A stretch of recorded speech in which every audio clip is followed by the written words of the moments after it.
कौन है अमित शाह? एक तड़ीपार व्यक्ति। ये थे तेजस्वी यादव के शब्द एक मंच से। कौन है अमित शाह जो सबक सिखाएंगे? तड़ीपार व्यक्ति। अपने बाप की औलाद है तो नतीजों वाले दिन कलकत्ता में रुक के दिखाना। ये थे अभिषेक बनर्जी के शब्द एक रैली से। আমি অমিত শাহকে চ্যালেঞ্জ করব, যদি আপনার বুকের পাটা থাকে আর বাপের বেটা হন, 4 তারিখ কলকাতায় থাকবেন, 12টার পর দেখা হবে। 2 सीटों वाली पार्टी का नेता बंगाल जीतेगा। ये थी ममता बनर्जी की हंसी एक तंज के रूप में। कौन है अमित शाह? अमित शाह कौन है? ये अमित शाह। शरद पवार जैसे नेता के सामने ये आदमी कौन है? ये थी एनसीपी की एरोगेंस मीडिया के सामने। I can only say, to gain free publicity, he takes the name of Mr. Sharad Pawar. Everybody knows that if you want free publicity, you just mention the name of Mr. Sharad Pawar and people start listening to you. और राहुल गांधी, वो तो हर rally में, हर speech में, हर tweet में एक ही आदमी पर निशाना साधते रहे। मेंटली बहुत प्रेशर में है, बहुत प्रेशर में है, दबाव में है। वो दिखा कल पार्लियामेंट में, पूरे देश ने देखा। एक तड़ीपार व्यक्ति। ये तड़ीपार का पोस्टर है महोदय। नाम था उसका अमित शाह। लेकिन क्या आप जानते हैं कि वही आदमी जिसे एक वक्त गुंडा, तड़ीपार, क्रिमिनल, मास्टरमाइंड और मोदी का गुर्गा तक कहा गया, आज वो इंडिया का दूसरा सबसे ताकतवर इंसान है। और आज की कहानी सिर्फ पॉलिटिकल कमबैक की नहीं है, ये कहानी है उस रिवेंज की जो भारतीय राजनीति में पहले कभी देखी ही नहीं गई। अब जरा आप एक पैटर्न देखिए।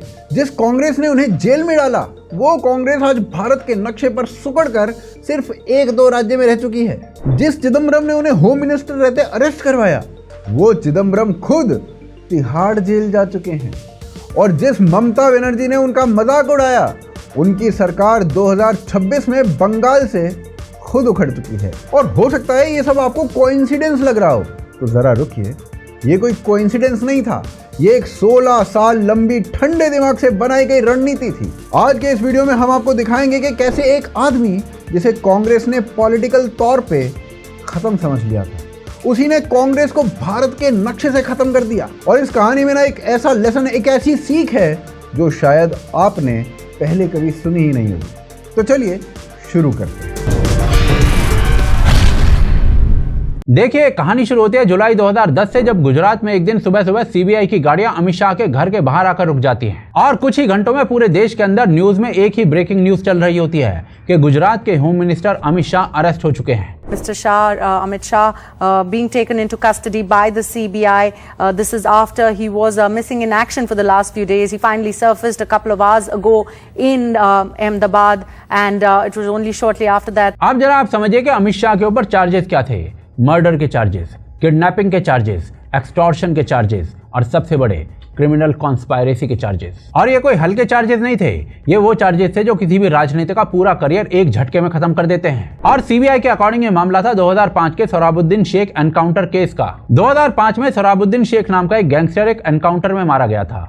गुजरात पुलिस ने उस वक्त कहा था कि वो लश्कर ए तौयबा का आतंकवादी था जो नरेंद्र मोदी की हत्या करने के लिए आया था। लेकिन उसके बाद कुछ ही दिनों में पूरी की पूरी कहानी बदल गई। उसकी पत्नी कौसर बीबी मिस्टीरियस तरीके से गायब हो गई और सीबीआई ने अपनी जांच में दावा किया कि एनकाउंटर असली नहीं था और इस एनकाउंटर के पीछे का मास्टरमाइंड खुद अमित शाह थे। अब अगर आप ये सोच रहे हो कि ये सब कुछ नॉर्मल लीगल प्रोसीजर का हिस्सा था, तो जरा रुकिए, क्योंकि बीजेपी का कहना था और आज भी कहना है कि ये पूरा केस पॉलिटिकली मोटिवेटेड था। शाह निर्दोष है सर क्या?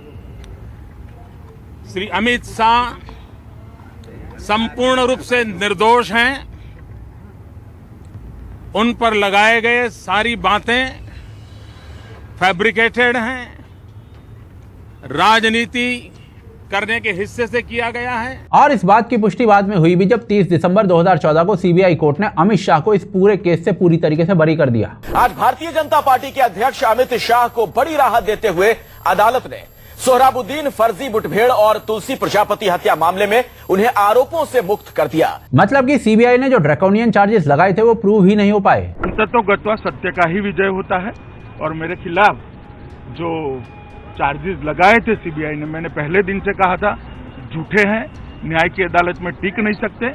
और आगे भी जब एक केस चलेगा तब ये सिद्ध हो जाएगा कि बिल्कुल राजकीय द्वेष से प्रेरित मुझ पर एक केस दायर किया गया था। लेकिन 2010 में तो इस केस से बरी होना बहुत दूर की बात थी। उस वक्त असली कहानी कुछ और चल रही थी। उस वक्त अमित शाह को सीधा साबरमती जेल भेज दिया गया था वो भी पूरे 90 दिन के लिए। यानी कि पूरे 90 दिन एक सिटिंग होम मिनिस्टर एक जेल की कोठरी में बंद था। आप जरा सोच कर देखेंगे उस समय कितनी बड़ी बात रही होगी, क्योंकि रेयरली कोई मिनिस्टर उस समय जेल जाता था। एनीवेज 90 दिन के बाद अमित शाह को बेल मिलती है, लेकिन यहीं पर सुप्रीम कोर्ट ने एक ऐसा ऑर्डर पास कर दिया जिसने अमित शाह को अंदर तक तोड़ दिया। उन्हें गुजरात में एंटर करने से बैन कर दिया गया, यानी कि अपने ही राज्य से निकाल दिया गया, जिसे हिंदी में तड़ीपार कहा जाता है। आप जरा सोच कर देखिए कितनी बड़ी बात थी। अमित शाह जिनका पूरा पॉलिटिकल बेस गुजरात में था, जिनके कार्यकर्ता गुजरात में थे, जिनके वोटर गुजरात में थे, उन्हें अपने ही घर से बाहर निकाल दिया गया था। और जाना पता है कहां था? दिल्ली के गुजरात भवन के एक छोटे से कमरे में। 2010 से 2012 तक पूरे 2 साल अमित शाह उसी कमरे में अपनी पत्नी सोनलबेन के साथ रहे। ना कोई पॉलिटिकल बेस था वहां पर, ना कोई कार्यकर्ता था, ना ही अपना घर था। बस एक हारा हुआ व्यक्ति था जो अपनी पत्नी के साथ दिल्ली में निर्वासित जिंदगी जी रहा था। और इसके बाद जो हुआ वो और भी बुरा था। इंडियन मीडिया ने अमित शाह को पॉलिटिकली डेड घोषित कर दिया। हर एक टीवी चैनल पर रोज डिबेट होती थी। उन्हें मोदी का एनकाउंटर स्पेशलिस्ट कहा जाता था, गुजरात का स्ट्रॉन्ग मैन कहा जाता था, क्रिमिनल मास्टरमाइंड कहा जाता था। क्या अमित शाह फर्जी मुठभेड़ केस में पूरी तरह से बेदाग हैं? अमित शाह की इमेज को इस तरीके से डिस्ट्रॉय किया जा रहा था कि लोग सोचने लगे थे कि अब इस आदमी का राजनीतिक करियर हमेशा के लिए खत्म हो चुका है। इंग्लिश न्यूज चैनल्स पर तो ये पूरी तरीके से एक एक्सेप्टेड बात बन चुकी थी। और जो आदमी इस पूरे गेम का मास्टरमाइंड था सरकार की तरफ से, उसका नाम था पी चिदम्बरम। चिदम्बरम उस टाइम भारत के होम मिनिस्टर थे और सीबीआई उन्हीं की मिनिस्ट्री के अंडर काम कर रही थी। यानी जिस एजेंसी ने शाह को अरेस्ट किया था वो चिदम्बरम के अंडर थी। लेकिन उस समय शायद चिदम्बरम को पता नहीं था कि वक्त का चक्र किस तरीके से घूमता है। शायद उन्हें पता नहीं था कि एक दिन उनके साथ भी ठीक वैसा ही होने वाला है। बिल्कुल उसी तरीके का ट्रीटमेंट, बिल्कुल वही पैटर्न जो अमित शाह के साथ हुआ था। क्योंकि जब ये सब कुछ हो रहा था तो अमित शाह ने कसम खाई थी, और वो कसम थी कांग्रेस को इस देश से खत्म करना है। बेसिकली कांग्रेस मुक्त भारत करने की कसम। और ये कोई फिल्मी डायलॉग नहीं था, ये एक्चुअल में खाई गई एक राजनीतिक कसम थी, जिसे एक्चुअल में अमित शाह ने आने वाले सालों में सच भी बना दिया। लेकिन देखो, एक बात को समझो, क्या आपको लगता है कि कांग्रेस ने केवल सोहराबुद्दीन केस की वजह से शाह को निशाना बनाया था? नहीं, ऐसा बिल्कुल नहीं था। असली कहानी कुछ और थी, और इस कहानी को समझे बिना आप रिवेंज वाली कहानी को कभी समझ ही नहीं पाओगे। अब आप ये सोचिए कि कांग्रेस उस वक्त पूरे इंडिया पर राज कर रही थी। उन्हें गुजरात के एक छोटे से होम मिनिस्टर से क्या डर था? किसी राज्य के होम मिनिस्टर का नाम ना लोगों को आमतौर पर पता तक नहीं होता है। सच ये है कि कांग्रेस को शाह से नहीं, मोदी से डर था। और कांग्रेस को पता था कि मोदी अकेले कुछ नहीं है, मोदी के पीछे एक मशीन थी, और उस मशीन का नाम अमित शाह था। अगर मोदी चेहरा थे तो शाह ब्रेन थे। अगर मोदी वो आदमी थे जो भीड़ को जोड़ते थे, तो शाह वो आदमी थे जो हर एक वोट की गिनती करते थे। शाह सिर्फ एक पॉलिटिकल वर्कर नहीं थे, वो एक इलेक्शन साइंटिस्ट थे। वो जानते थे कि हर बूथ पर कैसे काम करना है, हर कास्ट को कैसे साधना है, हर इलाके में कैसे संगठन को खड़ा करना है। ये कोई आम बात नहीं थी। अब जरा देखिए कि शाह ने गुजरात में क्या किया। 1995 तक गुजरात में कांग्रेस की एक मजबूत पकड़ हुआ करती थी। उनका एक फॉर्मूला था जिसे खाम के नाम से जाना जाता है। क्षत्रिय, हरिजन, आदिवासी, मुसलमान, खाम। इन्हीं वोट्स के सहारे कांग्रेस सालों से गुजरात पर राज कर रही थी। लेकिन मोदी और शाह की जोड़ी ने इस पूरे फॉर्मूले को ही तोड़ दिया। उन्होंने हर एक गांव में कांग्रेस के मजबूत नेता को ढूंढा और उसे बीजेपी में शामिल कर लिया। उन्होंने हर एक कास्ट को नए सिरे से साधा और 2002 तक गुजरात पूरी तरीके से बीजेपी का गढ़ बन चुका था।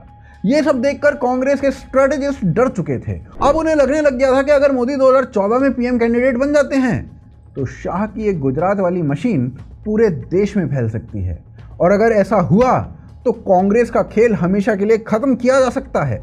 तो उन्होंने एक प्लान बनाया। उन्होंने सोचा कि अगर मशीन को तोड़ दिया जाए तो चेहरा अपने आप कमजोर पड़ जाएगा, और इसी वजह से सारी की सारी ताकत एक आदमी पर लगा दी गई, अमित शाह के ऊपर।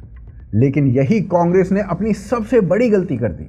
उन्होंने सोचा कि जेल भेज देंगे तो आदमी टूट जाएगा, तड़ीपार कर देंगे तो वो खत्म हो जाएगा, मीडिया में बदनाम कर देंगे तो जनता भूल जाएगी। और इसी एक गलती ने आगे जाकर पूरी की पूरी कांग्रेस को ही खत्म कर दिया, क्योंकि वो ये नहीं समझ पाए कि कुछ लोग टूटते नहीं हैं बल्कि परिस्थितियों में और मजबूत होकर वापस आते हैं। देखिए, सितंबर 2012 में सुप्रीम कोर्ट ने एक बहुत बड़ा डिसीजन लिया।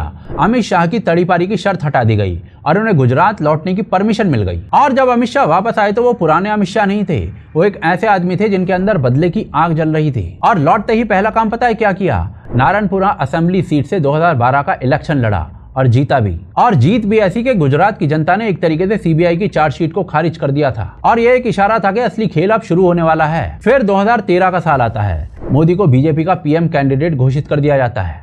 एनडीए के जितने भी एलाइज हैं, सभी एलाइज पार्टी के राष्ट्रीय अध्यक्ष से हमारी बात हुई है, सबने अपना समर्थन आज जो फैसला हुआ है मोदी जी के संबंध में दिया है। और इसके बाद अमित शाह को एक बहुत बड़ी जिम्मेदारी दी जाती है, एक टफेस्ट असाइनमेंट, जिसका नाम था उत्तर प्रदेश। चलिए आपको समझाता हूं कि यह कितनी मुश्किल चुनौती थी।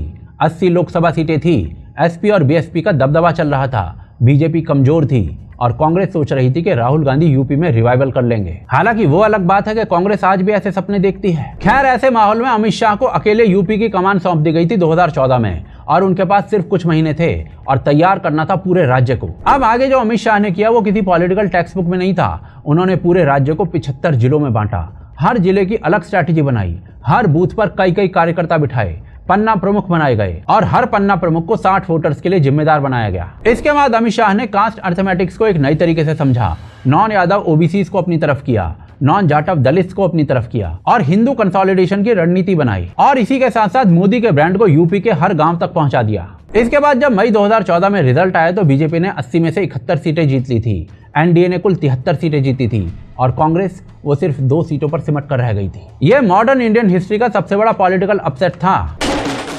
The celebrations continue. Party workers gather at the BJP's headquarters in New Delhi. Their sweeping victory at the polls has stunned this nation. Newspapers are describing this event as momentous. Many are just coming to terms with the enormity of this historic moment in Indian politics. और इसके पीछे अमित शाह का political दिमाग था। जुलाई 2014 में अमित शाह को BJP का national president बना दिया जाता है। भारतीय जनता पार्टी का भारत की राजनीति में स्टेचर बनाने में श्री अमित शाह जी के नेतृत्व में हम सबको कामयाबी हासिल होगी। बहुत बहुत धन्यवाद।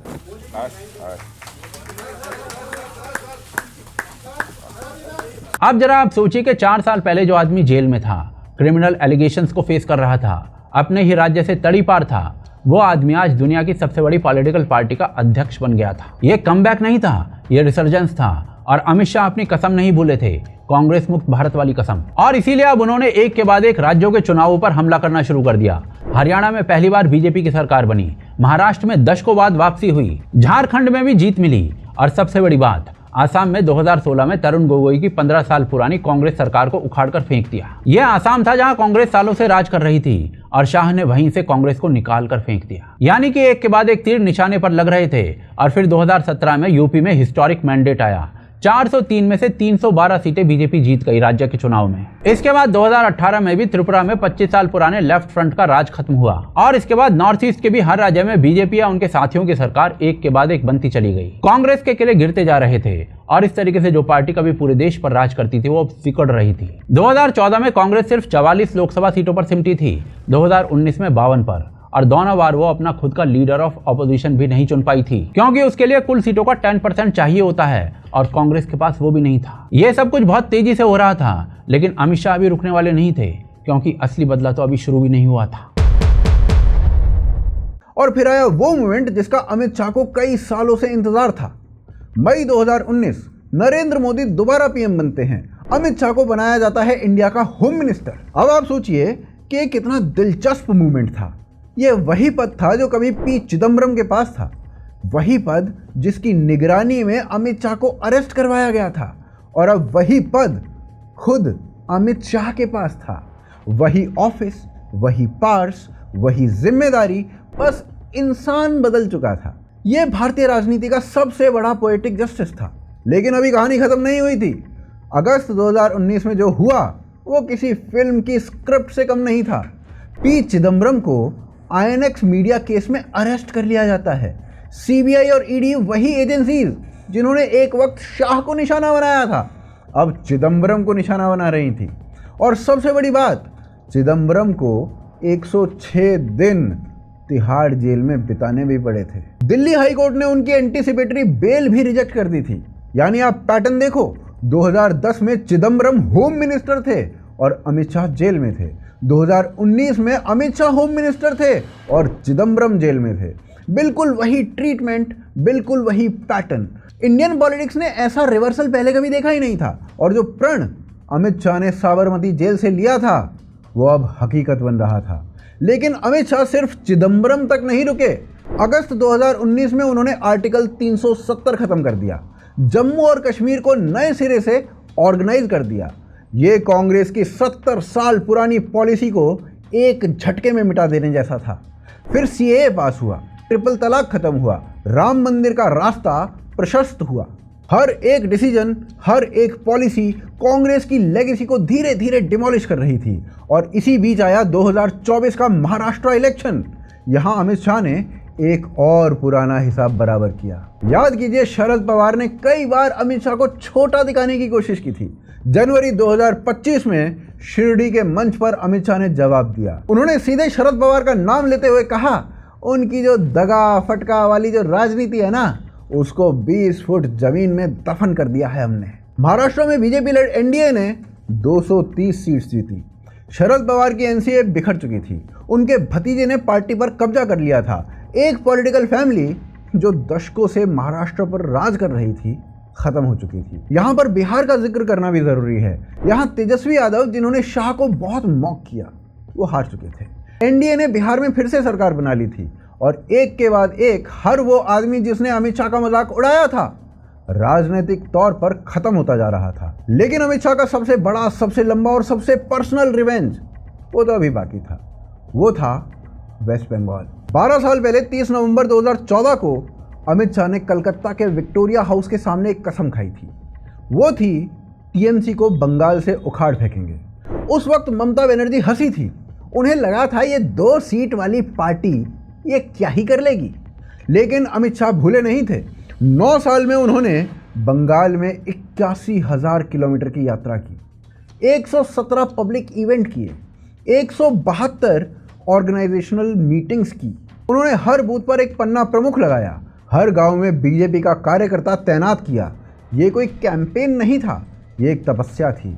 और जब 2026 का इलेक्शन आया तो अमित शाह ने एक महीने में 49 कार्यक्रम किए, 21 दिन का प्रवास, 12,000 किलोमीटर का सफर, 56 रैलीज और रोड शोज।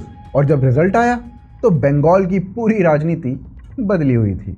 बीजेपी को 207 सीट मिली, टीएमसी को केवल 80। ममता बनर्जी खुद अपनी सीट हार चुकी थी। और जिस अभिषेक बनर्जी ने अमित शाह को कहा था कि अपने बाप की औलाद है तो कलकत्ता में रुक के दिखाना, उनकी पार्टी आज बंगाल में मिट चुकी थी। देखिए, ये कहानी सिर्फ अमित शाह की नहीं है, ये कहानी है भारतीय राजनीति की एक ऐसी सच्चाई की जिसे हर इंसान को समझना चाहिए। यहाँ पे जो सबसे पहला लेसन हमें मिलता है वो ये है कि पॉलिटिक्स में टाइम सबसे बड़ा फैक्टर होता है। जो आज ऊपर है कल नीचे हो सकता है। जिसे आज खत्म समझा मान लिया जाता है वो कल सबसे ताकतवर बन के वापस आ सकता है। दूसरा लेसन, चुप्पी सबसे बड़ा हथियार होती है। जब कांग्रेस ने अमित शाह के ऊपर हमले किए तो शाह ने कोई जवाब नहीं दिया, उन्होंने काम किया और जवाब काम से दिया गया। तीसरा लेसन, ऑर्गेनाइजेशन मायना रखती है, चेहरा नहीं। शाह ने एक ऐसी पॉलिटिकल मशीन खड़ी की जो किसी एक चेहरे पर डिपेंड नहीं करती थी और यही था सबसे बड़ा सबक। यह भारतीय राजनीति की आज तक की सबसे बड़ी कमबैक स्टोरी थी, चाहे आप इसे पसंद करें या ना। आप उनकी विचारधारा से सहमत हों या असहमत हों, लेकिन उनकी रणनीति, उनका धैर्य और उनकी एग्जीक्यूशन कैपेबिलिटी, उससे सीखने को बहुत कुछ है। जिस आदमी को कांग्रेस ने तड़ीपार बना दिया था, उसी आदमी ने कांग्रेस को भारत के नक्शे पर तड़ीपार बनाकर रखा हुआ है। ये इंडियन पॉलिटिक्स का सबसे बड़ा रिवर्सल है और शायद आने वाले दशकों तक इसकी मिसाल दी जाती रहेगी। और बात यहीं पर ख़त्म नहीं होती है, क्योंकि अमित शाह की उम्र केवल 61 साल है, 61 ईयर्स, और राजनीति में ये उम्र कोई बहुत बड़ी उम्र नहीं है। तो शायद ये कहानी अभी अधूरी है, शायद असली क्लाइमैक्स अभी भी बाकी है। बाकी आप क्या सोचते हैं इस पूरे मुद्दे के बारे में, कमेंट्स में ज़रूर बताइए। वीडियो को लाइक और शेयर करना बिल्कुल मत भूलिए, चैनल को सब्सक्राइब कर लीजिए और अगर आपको इसी प्रकार की डीप पॉलिटिकल एनालिसिस देखना पसंद है तो आप हमें फॉलो ज़रूर कीजिए। मिलते हैं अगली वीडियो में, तब तक के लिए वंदे मातरम। जय हिंद, जय भारत।